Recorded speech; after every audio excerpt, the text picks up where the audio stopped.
From hoodies to goodies, Actually fans want a lot of things, but there's one thing they want above all else. That's an Actually home game. So we sold one copy of the game to an eccentric millionaire, and you can't have it. Oh, Brennan? Actually, you're funding this on Kickstarter. That's right, that makes more sense. So please support our Kickstarter and bring home a copy of the game you like about the things you love. From Starfire to Firestarter, nerds like a lot of things, but there's something they love above all else, and that is correcting people. This is Actually. And joining us on this episode, we have Jordan Dahl. Hello. Hello. We have Nick Marini. Yo, yo, yo. Yo, yo, yo. And we have Liam Sr. Hello, Lolo. Hello, Lolo, to all of you. Thank you so much for coming onto this episode, returning Jordan and Nick, and for the first time, Liam. Very happy to have you here. The rules are very simple. This is I have here a stack of statements. These are incorrect statements, but the things you know and love. It's up to you to find the thing that I said that it was wrong, buzz in and correct me. All your corrections have to be preceded by the phrase, actually, and you can interrupt me whenever you want in the question. Yeah, how are y'all feeling? Good. I've been practicing. Okay. Just correcting people on the street. I've gotten very good at losing this game over the past couple of times I've been on. Is that true? I feel like you, for some reason, I have a memory of you doing quite well, but I don't know. You know what? It's just my energy. Actually, apparently we didn't. Yeah, we have a fact checker. Great. Well, we're gonna go ahead and get started then. If you all feel it. ready, buzzers in hand. Actually is at the tip of your tongue. We will start with a question about Stranger Things. When we first meet Mike and his friends in Stranger Things, they're playing a game of Dungeons and Dragons, battling a demon known as Demogorgon. They give this same name, Demogorgon, to the monster from the Upside Down because it bears a striking resemblance to the fantasy demon. Similarly, in Season 2, a creature is called the Mind Flayer because it also looks like a D&D creature of the same name. Liam. Actually, a Mind Flayer doesn't look like the Mind Flayer in Stranger Things. That was more of like a weird kind of Cthulhu-y mask, where I believe a Mind Flayer is more humanoid. They're actually, they do a kind of similar, those two. Yeah. Nick. I don't think. Actually. Yes. I'm trying to remember what a Demogorgon looks like, but I don't think the Demogorgons look the same. That's correct, yeah. A Demogorgon from D&D is typically depicted as a giant lizard-like humanoid with two mandrill heads mounted on snake-like necks with tentacles for arms, which is a nightmare and also markedly different from the Demogorgon in Stranger Things. Which is just a dude with like a flower of teeth for a head, if I remember correctly. Yeah, pretty more humanoid. Certainly not two mandrill heads on snake necks and things like that. Get it together, Duffer Brothers. Yeah. Honestly, I would watch that show as well. The show with like this like Stranger thing. Well, yeah, that's a point for Nick. Our next question is a video game question here. For Lakitu, he appears in so many Mario games, but never gets to have any fun. He's an enemy in a variety of Mario games, and he also shows up in Mario Kart, Mario Tennis, Mario Party, and Mario Golf, but only to retrieve balls, communicate information, and referee the games. Actually, I believe recently he was finally allowed to get behind the wheel of a cart. That is correct. How recently? I want to say the latest one, the remake for the Switch. Yes, that's right. Mario Kart 8? In Mario Kart 8 and Mario Kart 7, Lakitu is a playable kart. Actually, doesn't that mean he also gets to have fun? That's exactly it. He finally gets his shot to have fun. Yeah, it is in those two where he is also doing fun things. They finally gave him his shot. Good for him. Actually, those things aren't fun because Lakitu is lame and nobody cares. Get my ball, Lakitu. I know I'm going the wrong way. You don't need to hold the sign in front of me. I wish to continue having fun with my real friends. Why are you here? Mom said you had to invite me. It feels like it raises an issue if Lakitu is both like refereeing the match and also racing in the match, right? Because like when you're racing as him, isn't there still like a Lakitu who's sort of like, it's like, okay, like here come the lights, like everything's cool. The version that's racing just has like a mustache on. Yeah. It's like, no. Oh, it's just me, it's someone else, nothing to worry about here. I'm a different guy. Oh, the winner is Lakitu again, what a shocker. Well, that is a point for Liam. Randall Flagg is a recurring villain across multiple novels by Stephen King, often appearing under a pseudonym with the initials RF. He's gone by Robert Frank, Richard Feynman, Ramsey Forrest, Robert Fremont, and Raymond Fiegler, among others. He first appeared in The Stand, but is perhaps best known for being one of the primary antagonists of the Dark Tower series. Yes, Jordan. Actually, he first appeared in The Gunslinger. He actually does first appear in The Stand. Rats. Yeah. Actually, one of those many names you said was not one of his names. You're gonna have to be more specific. In those names, you want to take a stab? Is it one of them Raymond something? It's Raymond from Everybody Loves Raymond. Jordan. Actually, he's never been the Ramsey Forrest. He has been Ramsey Forrest. I'm kidding. Yep. Gotcha. You got me. Actually, he's never been Raymond Fiegler? No. Actually, he spells Raymond Fiegler with a PH. So that's the Yeah, RP. you couldn't tell how I was saying it, but that's actually it. All right, I'm going to call it. We'll just say no one got it. We'll just end up guessing here.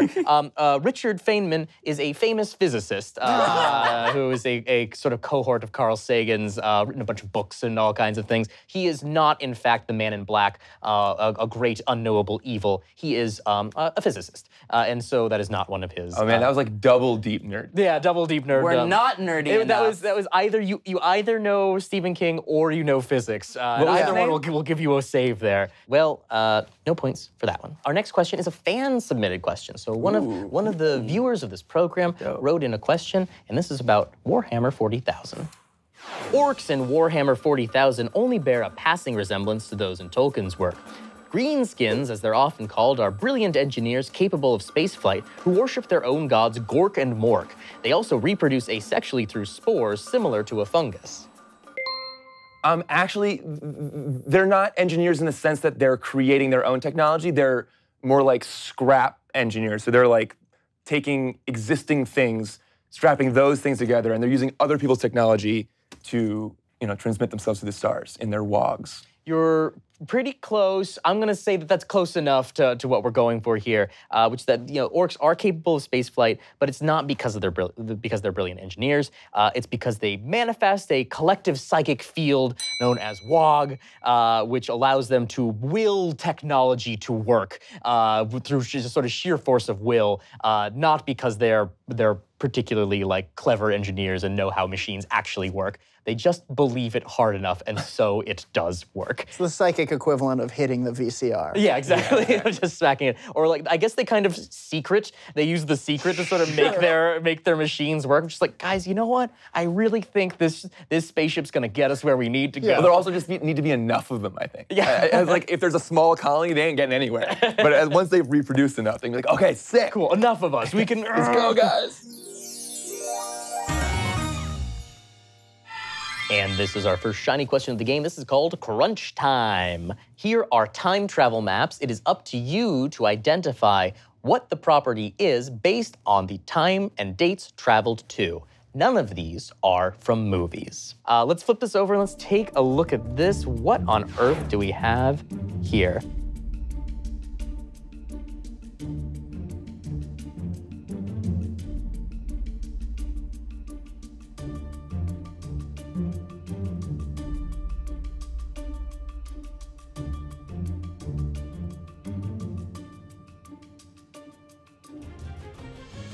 Is everybody ready? I'm ready. Let's Here we go. My one guess is Outlander. All right. For the first one. I didn't guess it But there. as my people know it, Outlander. All right. The one hot Scottish man in fiction.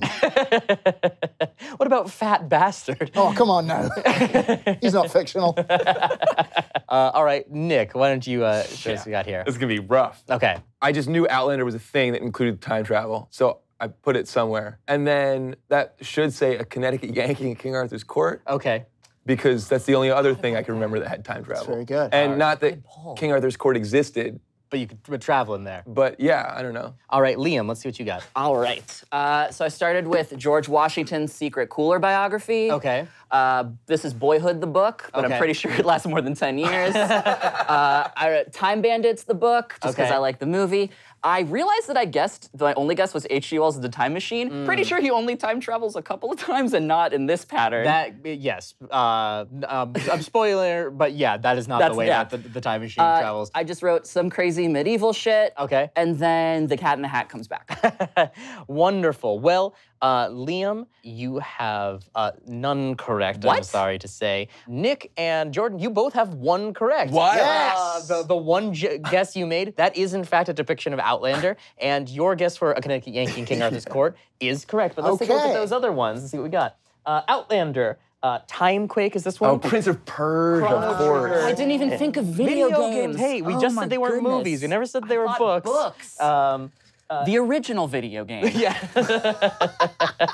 back in my day, our video games were printed on paper, and we never wanted to read them. Kindred, Connecticut Yankee in King Arthur's Court, and Prince of Persia at the end there. Look, I don't secretly love and read Outlander all the time. Okay. No one thought you did until you said it, though. I'm thinking about Outlander. So that is a point both for Jordan All and right. Nick. Well, shit, we made a couple of mistakes, and, well, you caught us. Here are some of our favorite corrections from you.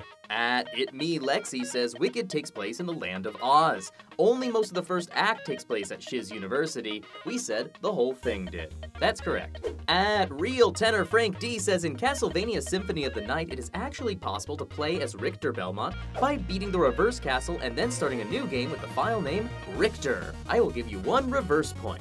And from our exclusive Dropout Discord, D. Turnell says, actually Ash has won exactly 0 official Pokemon championships. However, he has won more than 1 unofficial tournament. These include a long list of tournaments. Okay, well, we'll move on to our next question. The cast of the 1986 animated film Transformers the Movie included Leonard Nimoy and Orson Welles. It was the last film of his career. It also included Monty Python's Eric Idle as Wreck-Gar, leader of the Junkion robots from Planet Junk, whose featured scene was a chase sequence set to the movie's rock ballad theme, The Touch, by Stan Bush. Yeah, Nick. They didn't shoot it on film because it was animated. Very pedantic. I'm not going to allow it.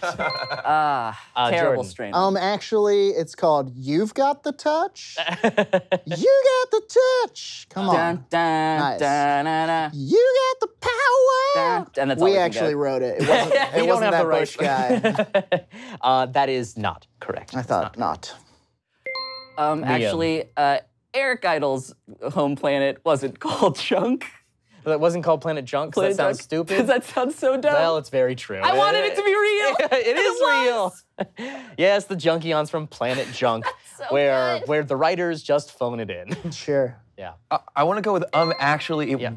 I mean, obviously this is Transformers, so there are 1,000 chase sequences. 'Cause Sure. That's how they get everywhere. Yeah. But was it not a chase sequence? It was a chase sequence. I'm gonna say no one got this one, which is admittedly a very tricky one, but I wanted to do it because it's a crazy little fact here. The Junkion chase sequence was not set to the song "The Touch" by Stan Bush. It was in fact set to the song "Dare to Be Stupid" by Weird Al Yankovic. Amazing. Yes. The touch plays when Hot Rod opens up the Matrix in the Autobots' darkest hour, and so it is featured in there. But no, chase sequence to Dare to Weird Be Al. Stupid. That's so much better. That's amazing. Give that music supervisor everything. Yeah, really. It's really good. Like, Zach Braff, forget it. You're done. It's this guy now. This, like, if you could put cocaine into words, you know, like everything about this is just like, what are you talking about? The junk robots from Planet Junk and they're chasing someone to a Weird Al song? It's like, yeah, the kids will love it. It'll be great. Get Orson Welles in here. Get Leonard Nimoy. Get the whole gang. When they said the kids would love it, I think they meant like now kids would love it. Like kids in the future will be like, what was everyone smoking? And it was cocaine. It's cocaine. That's it. Well, no points for that one, unfortunately, but all our lives were made a little richer by the sharing of that knowledge. For sure. This is a question about Dragon Age. To cast spells, mages tap into a plane called the Fade. Drawing on this power is dangerous because it makes the mage vulnerable to possession by demons. While typically forbidden, some mages avoid attracting demons by practicing blood magic, which uses the life force of blood rather than energy from the Fade. Actually, it's not actually forbidden. It's highly encouraged. It's very much encouraged. I don't know. Dragon Age is a game where you get to like make a lot of choices. I feel like While It's you may be able to forbidden. make that choice within the lore, within the universe of the game, it is forbidden. Jordan. Actually, it does not draw on the life energy of blood. It draws on death. Incorrect. Actually, they are using the Fade. Blood magic still utilizes the Fade. That's not what we have here. I'm going to glance over at my fact checker to be sure, but I was that? That's true. That's true? All right. Well, fine then. Well, great. We'll give you a point then that blood magic still is tapping into the Fade. What we're hoping someone might pick up on, the other thing that's wrong here is we claim that blood magic makes you less vulnerable to demonic possession. And in fact, it makes you significantly more vulnerable to demonic possession. So that is a point for Nick. In Robert Charles Wilson's novel Spin, a time-slowing membrane suddenly surrounds the planet, so that for every Earth year that passes within the membrane, 100 million years pass outside for the rest of the galaxy. Although most people don't believe him, the brilliant Jason Lawton realizes that this is the first step of an invasion by hostile aliens called hypotheticals, and he becomes obsessed with deactivating the membrane. Without buzzing in, that sounds awesome. I have no idea. Were we all just fan casting? That's what I was doing. Wow. Something about it isn't right, but maybe I should read it. Yeah. I got nothing. Actually, it's not a million years out, or 100 million years on the outside? Incorrect. Oh, that was a good one, though.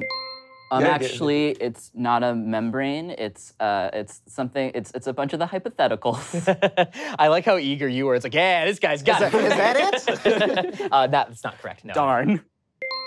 Actually, they are not called the hypotheticals. They are the pseudo-factuals. The pseudoscience, Sure. the postulates. Yeah. No, they are in fact called the hypotheticals. I am going to I'm going to say that no one got this one. Thank God. So the hypotheticals and the membrane don't pose an immediate or obvious threat. The issue comes to be that time is passing so quickly that the sun is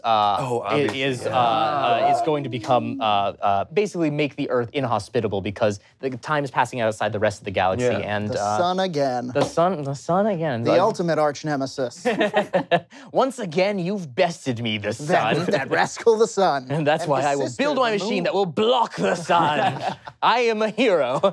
Hey, Hey, climate change is real. climate change is real. And that's not hypothetical. I'm taking a stand. Fellas? Yeah. This then like a big like song and dance number. It's like pick up your trash.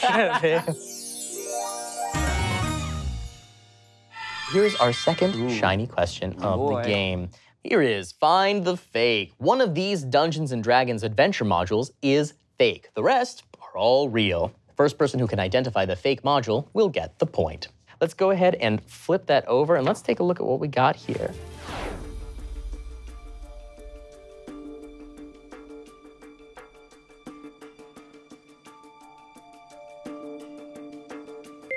Liam. Actually, is the dancing hut of Baba Yaga not real? The dancing hut of Baba Yaga is real.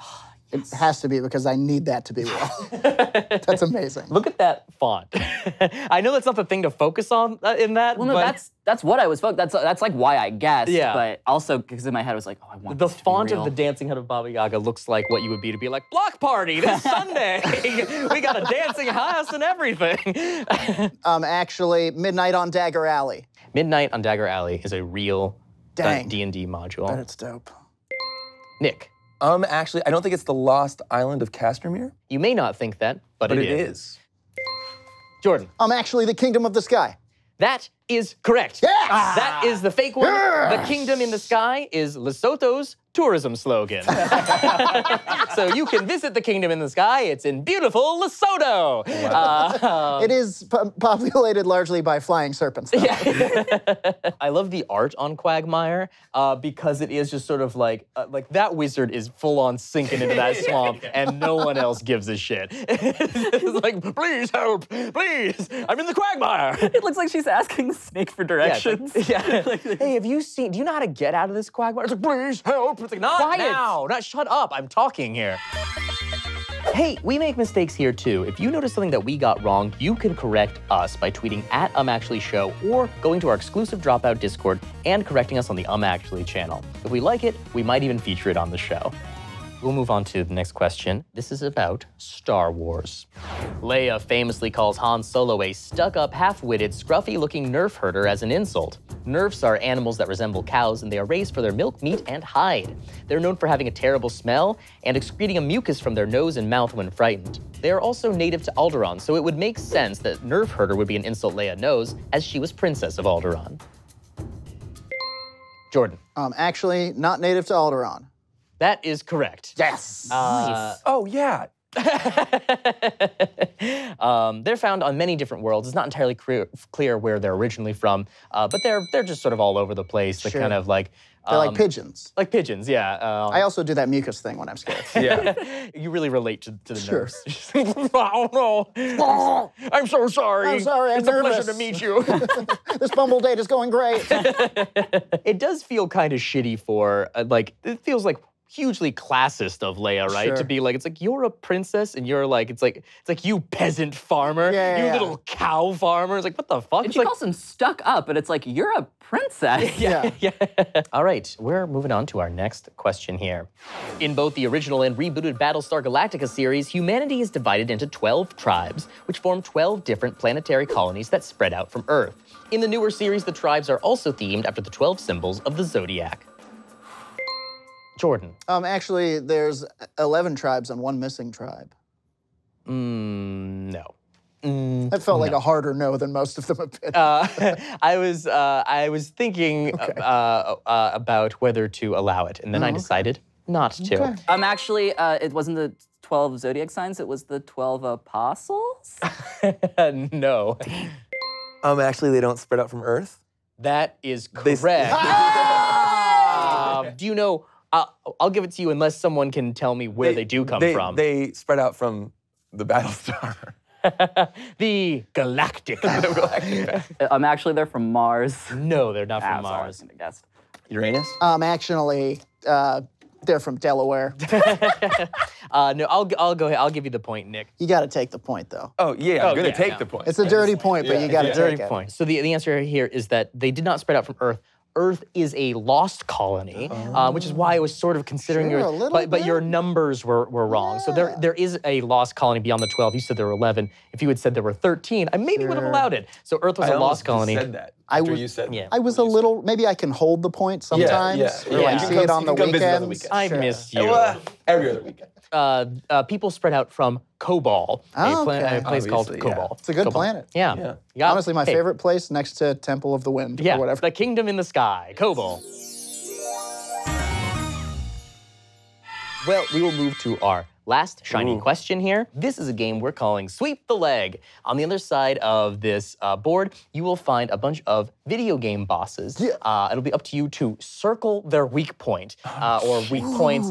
Pretty simple. Whoever gets the most correct will get the point. Let's flip those over and let's circle those weak points.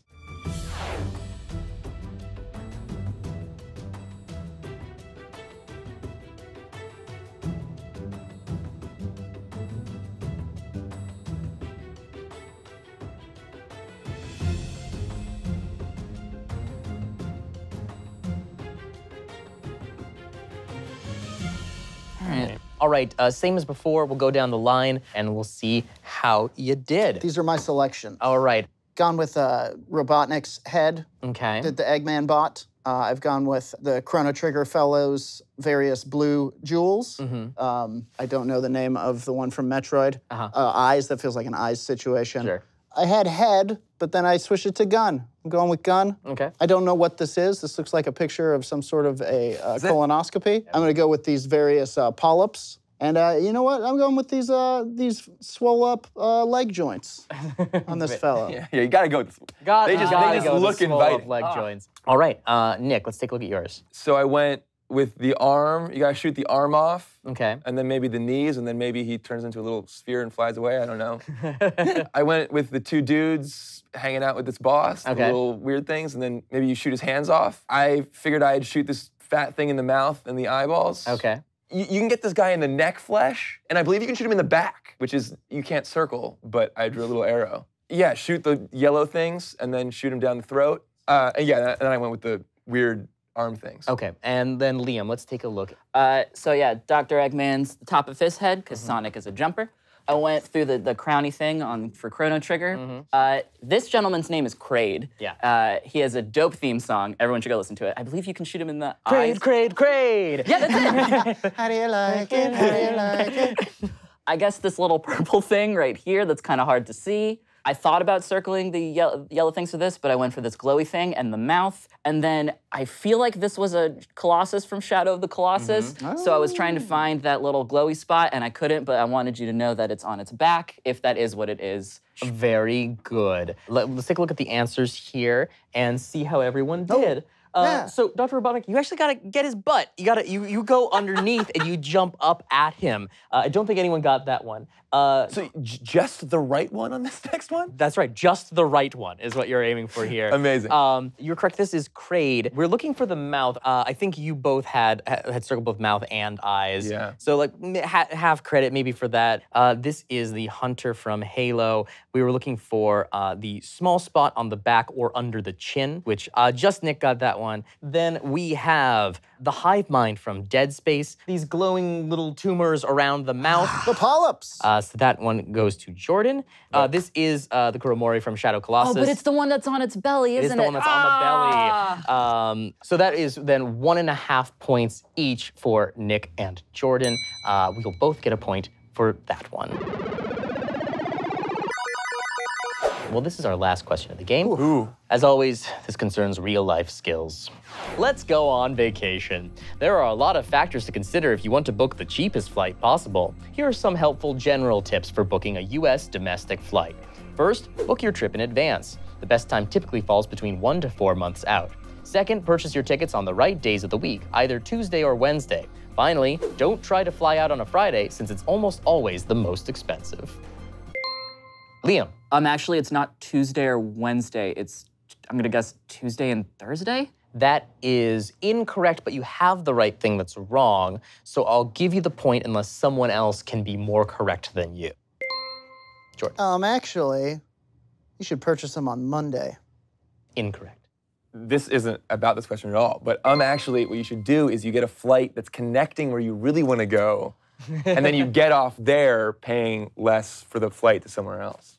They really don't like it when you do that. They really don't like it when you do that. Yeah, but when you're broke, you know. It's all about gaming the system. Well, I'll go ahead, we'll give that point to Liam for at least identifying that it's not Tuesday or Wednesday. Sunday is typically the best time. Interesting. Typically the cheapest day to buy Sunday, tickets. the Donatello of days. Elaborate. It's a little. It's the dorkiest I think day. it might be the the dorkiest day. It's out of all the days in the week. Donatello is the dorkiest? Oh yeah. I always does thought he was the machine- coolest. Oh. But in an adorable way, it's still. Maybe that says Sunday- something more Yeah. about me than it does about Look, Donatello. Sunday does machines. The theme song says, Raphael is cool but rude, give me a break. And Yeah. then they don't mention Donatello being cool. Donatello does machines. Yeah. Just Yeah. like Sunday. If you're like really Sunday. cool, you don't have to tell people you're cool. Donatello's shit, lame that's as right. shit. It's like, wow, mean of a theme song to just like call him out like Yeah, that. really. Like Sunday is still, it's still part of the weekend, but it's Sunday. Yeah. You feel like Donatello is like Yeah, only kind of an honorary turtle? He's still part of the Ninja Oh, Turtles, but actually- he's a dork. He's now the wisecrack of the team. There's like a new cartoon Then they're what's doing. Michelangelo doing? He's just like exuberantly joyful. He has a vitamin deficiency. He's in bed a lot of the time. Hey, thanks for picking up the slack He's for really me, into Donatello. Bitcoin now. That's his Yeah, thing. yeah. He's super into crypto. We never want to talk to Michelangelo. Michelangelo is on the internet a lot. He's a men's rights activist. It's horrible. My real question is, are they reintroducing Vanilla Ice? Not yet. They're waiting for season 2. That's going to be their like big reveal. Fellas, this was supposed to be about buying plane tickets for cheap, and we're talking about somehow we wound up talking about the Ninja Turtles again. That just happens when I'm in a room. Vanilla Ice is coming back after Master Splinter dies. He's taking over the role. Well, thank you for joining us. Thank you for playing with us. Our final scoreline is 4-6-2, making Nick was a our rough winner one. this time. Hey, we put some hard ones in here, Yeah. but you all performed admirably. Forever second place, good baby. Bronze is Right where I pretty- want to be. Mr. Silver, the Silver Surfer. The internet silver medal, Jordan Dahl. Thank you for playing with us, and thank having you us. for watching. Join us next time for even more pedantic corrections right here on Actually.